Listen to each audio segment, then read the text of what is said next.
महक Hindi story channel में आप सबका स्वागत है। गुरुवार व्रत कथा प्रारंभ। प्राचीन समय की बात है। किसी राज्य में एक बड़ा प्रतापी तथा दानी राजा राज्य करता था। वह प्रत्येक गुरुवार को व्रत रखता एवं भूखे और गरीबों को दान देकर पुण्य प्राप्त करता था। परंतु यह बात उसकी रानी को अच्छा नहीं लगती थी। वह ना तो व्रत करती थी और ना ही किसी को एक भी पैसा दान में देती थी और राजा को भी ऐसा करने से मना करती थी। एक समय की बात है। राजा शिकार खेलने को वन को चले गए थे। घर पर रानी और दासी भी उसी समय गुरु बृहस्पति देव साधु का रूप धारण कर राजा के दरवाजे पर भिक्षा मांगने को आए। साधु ने जब रानी से भिक्षा मांगी तो वह कहने लगी, हे साधु महाराज, मैं इस दान और पुण्य से तंग आ गई हूँ। आप कोई ऐसा उपाय बताएं कि जिससे कि सारा धन नष्ट हो जाए और मैं आराम से रह सकूं। बृहस्पति देव ने कहा, हे देवी, तुम बड़ी विचित्र हो। संतान और धन से कोई दुखी होता है? अगर अधिक धन है तो इसे शुभ कार्यों में लगाओ। कुंवारी कन्याओं का विवाह कराओ, विद्यालय और बाग बगीचे का निर्माण कराओ, जिससे तुम्हारे दोनों लोग सुधरें। परंतु साधु की इन बातों से रानी को खुशी नहीं हुई। उसने कहा, मुझे ऐसे धन की आवश्यकता नहीं है जिसे मैं दान दूं और जिसे संभालने में मेरा सारा समय नष्ट हो जाए।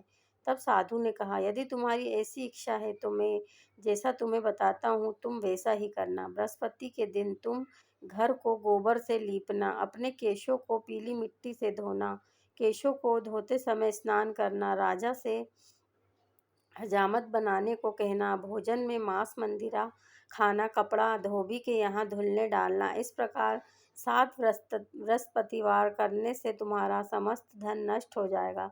इतना कहकर साधु रूपी बृहस्पति देव अंतर्ध्यान हो गए। साधु के कहे अनुसार करते हुए रानी को केवल 3 बृहस्पतिवार ही बीते थे कि उसकी समस्त धन संपत्ति नष्ट हो गई। भोजन के लिए राजा का परिवार तरसने लगा। तब एक दिन राजा रानी से बोला, हे रानी, तुम यहीं रहो, मैं दूसरे देश को जाता हूँ, क्योंकि यहाँ पर सभी लोग मुझे जानते हैं, इसलिए मैं कोई छोटा कार्य नहीं कर सकता।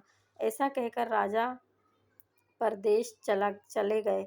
वहाँ वह जंगल से लकड़ी काटकर लाता और शहर में बेचता। इस तरह वह अपना जीवन व्यतीत करने लगा। इधर राजा के परदेश जाते ही रानी और दासी दुखी रहने लगी।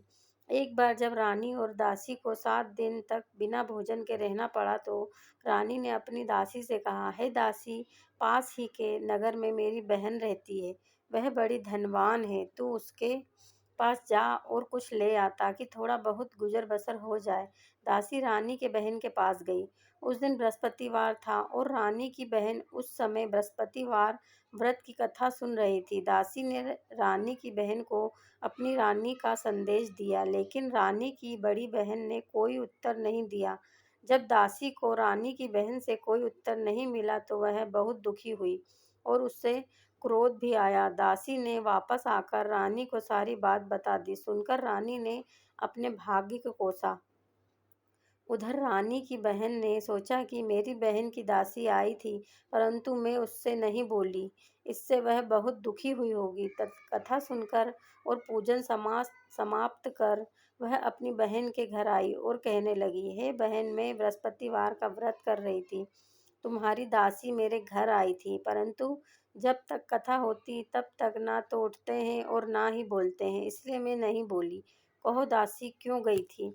रानी बोली, बहन, तुमसे क्या छिपाऊं, हमारे घर में खाने तक को अनाज नहीं था। ऐसा कहते कहते रानी की आंखें भर आई। उसने दासी समेत पिछले 7 दिनों से भूखे रहने तक की बात अपनी बहन को विस्तार पूर्वक सुना दी। रानी की बहन बोली, देखो बहन, भगवान बृहस्पति देव सबकी मनोकामना को पूर्ण करते हैं। देखो, शायद तुम्हारे घर में अनाज रखा हो। पहले तो रानी को विश्वास नहीं हुआ, पर बहन के आग्रह करने पर उसने अपनी दासी को अंदर भेजा तो उसे सचमुच अनाज से भरा एक घड़ा मिल गया। यह देखकर दासी को बड़ी हैरानी हुई। दासी रानी से कहने लगी, हे रानी, जब हमको भोजन नहीं मिलता तो हम व्रत ही तो करते हैं, इसलिए क्यों ना इससे व्रत और कथा की विधि पूछ ली जाए ताकि हम भी व्रत कर सकें। तब रानी ने अपनी बहन से बृहस्पतिवार व्रत के बारे में पूछा। सब उसकी बहन ने बताया, बृहस्पतिवार के व्रत में चने की दाल और मुनक्का से विष्णु भगवान का केले की जड़ में पूजन करें तथा दीपक जलाएं, व्रत कथा सुनें और पीला भोजन ही करें। इससे बृहस्पति देव प्रसन्न होते हैं। व्रत और पूजन विधि बतलाकर रानी की बहन अपने घर को लौट गई। 7वें रोज आज जब गुरुवार आया तो रानी और दासी ने निश्चय अनुसार व्रत रखा। घुड़साल में जाकर चना और गुड़ बीन लाई और फिर उसकी दाल से केले की जड़ तथा विष्णु भगवान का पूजन किया।